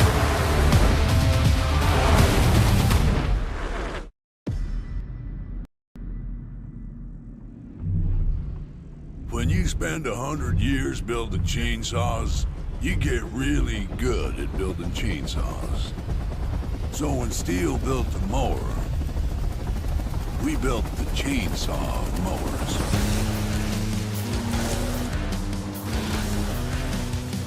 New blade, same bloodline. Mess is so uplifting. You see how the community rallies around us, saying we're going to fight this thing with you, no matter how long it takes or what it takes. I love the energy at Walk MS. It is community, it is family. I can ride that high for the rest of the year. A cure is on the line for me. A cure is on the line for all of us.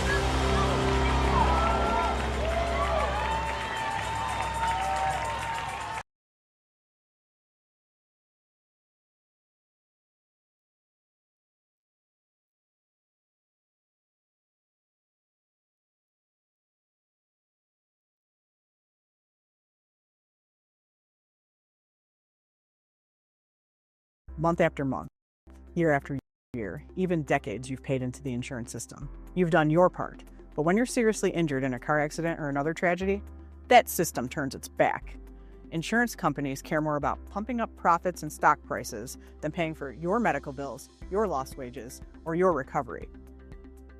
At WYDC Injury Law, we fight to make them pay what's fair. If you've been hurt in New York or Pennsylvania, call 607-500-HURT. Don't let the insurance companies win. Hot tubs, hot tubs, hot tubs.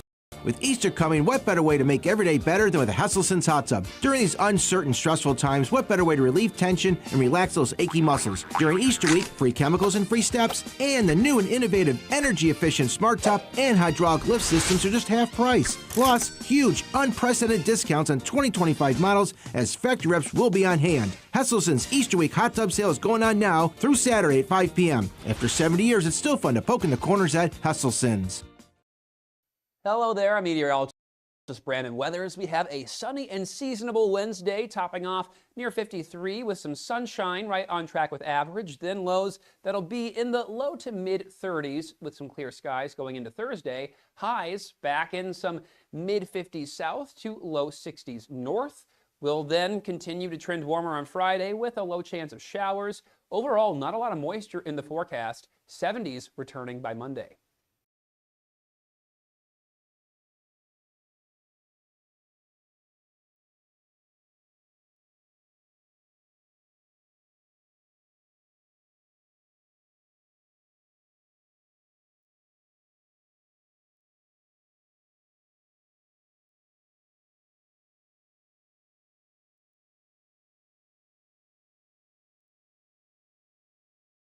Frankly Speaking Roof Cam, brought to you by Boss Security and Horseheads. Contact them today for all your business and home security needs. We are back broadcasting live from the Hasselson studio. In that studio, Sheriff Jim Allard. All right, we got a couple things. Everybody always asks us about the boating courses. Yeah. How are they going? They're going great. Yeah. I think we're probably going to start going to every other month very soon, because we've been doing them every month for the last year and a half. Yeah. And we're starting to see less than half capacity. Sure. So we're going to start doing them every other month. The goal is to get everybody certified that needs to be. Yeah. But right now the demand isn't there. So Do you think people realize by now that they have to have this class? I think so. Yeah. Yeah. Because it was such a shock when the news broke. Well, yeah. People that had been boating since they were a child. Me. Yeah, I had to go through it. Yeah. Yeah. So what do people need to know? They can just go on the website? Well, call our number, our main number. Okay. And they'll put you on the list. Okay. Yeah. Perfect. All right. I didn't do this as a media trick to keep people hanging, but but I did save it towards the end because I thought we should have the conversation.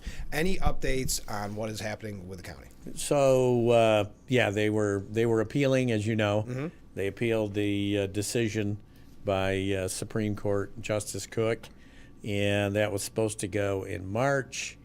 The county filed for an extension. They weren't prepared, apparently, or ready. So that's been pushed off till May. Okay. Oh, well, it's so it'll be heard. Yeah, it'll be heard next month.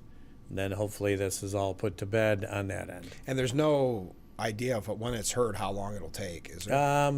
From attorneys I've talked to, it's typically 6 weeks. Oh, so it's still a ways away. Yeah. Yeah. It'll How be are they this not summer. prepared? Why do they have to have the extension? The attorney for the firm that the county hired, Coughlin Gerhardt, out of Binghamton, said that he wanted to be there in person. He wasn't able to be there in person. Okay. That makes sense. And no one else in his firm apparently could cover for him. So, Yeah. which they did 2 different hearings earlier. Yeah. This is the one he's got to be in person. So Yeah.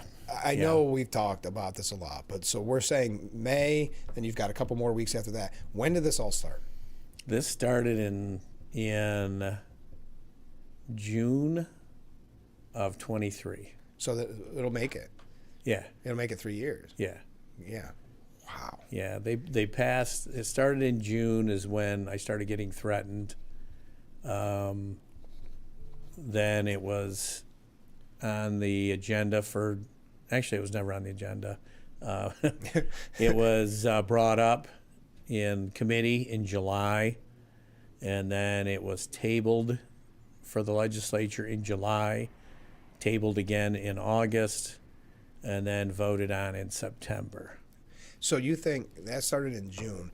Yeah. My program started 3 years ago in March. So I have had this whole wild ride. I think you made it happen. I did. I said, I'm starting this new show. We got to get the ratings big, just like that. But that's hard to believe. It's been 3 years. So it really has been the whole time of this program. So for 3 years, my wife has been dealing with us. Yeah. And my kids. All your kids, your friends. I mean, yeah. And it's been a conversation that I'm sure there's not days go by where you don't hear about it. No, because you're always wondering what nonsense is next and what they're going to try and pull, and you know the amount of money that the county has thrown at this over that 3-year period. Yeah, it's astronomical. I know, for nothing. Yes, and I correct. know we've said it, but at the end of the day, that was just a complete waste of taxpayers' money. It was. It was a political maneuver.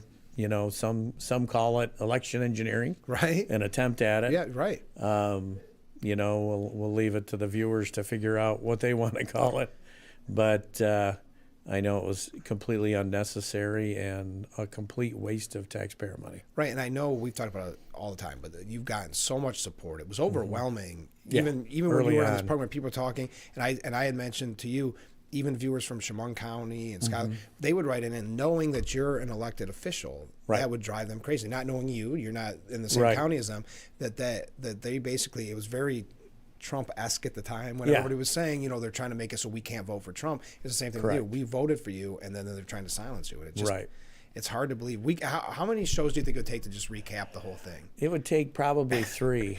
Yeah, seriously. And I mean, with audio-visual aids, I know, to go through it point by point by point, because there was just so much. You figure that the entire administration of the county was used in order to further this impetus, and in you know, hundreds of thousands of dollars of lawyers to create position papers and try to justify it, and you know, it went on and on and on, and I'm just me. Yeah, I know.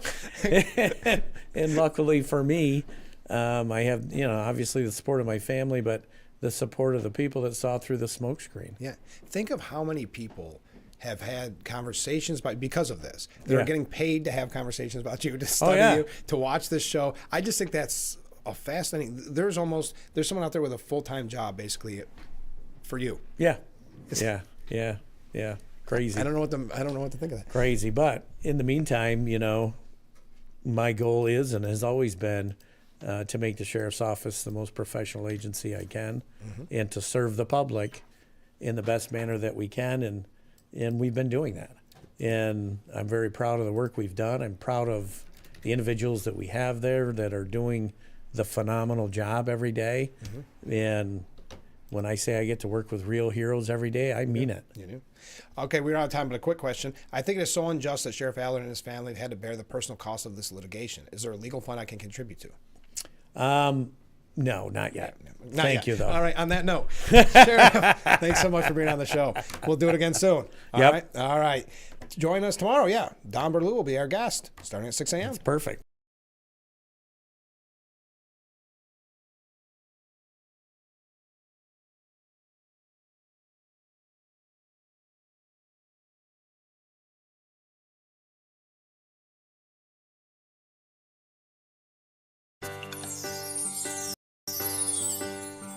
just love coming in after they've been here and seeing everything clean and tidy. It's such a good way to start the week. Sometimes I wonder if they are magic. I feel like it's the details that is everything. The being able to pick up on things that most people don't see or don't even think about. House, business, or anything else, go with Magic Rags. The Enchanted crew has you covered from ceiling to floor.